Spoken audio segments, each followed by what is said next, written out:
Nagsagawa ng lektura at demonstrasyon sa basic self-defense ang mga tauhan ng Benguet 1st Provincial Mobile Force Company para sa mga mag-aaral ng grade 12 UMS ng Katlubong National High School sa Barangay Katlubong, Bugyas, Benguet, Kamakailan.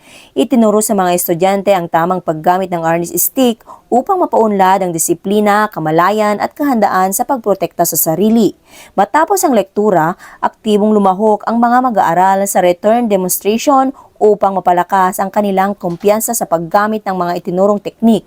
Ang aktibidad ay bahagi ng Preventive and Protective Education Campaign ng LCAC na layong palakasin ng kabataan laban sa mapanlinlang na impluwensya ng mga ilegal na grupo. Ayon sa Benguet Police, ang self-defense ay mahalaga sa pisikal at mental na kahandaan at sa pagpapanatili ng kapayapaan sa komunidad. Muling pinagtibay ng Benguet PNP ang kanilang patuloy na pagkikipag-ugnayan sa komunidad para sa kapayapaan at seguridad. Mula dito sa Baguio City, rehiyon ng Cordillera, ako ang inyong PNN correspondent, Patrolwoman Maria Ella Garcia, alagad ng batas, taga-taguyod ng Balitang Pulis.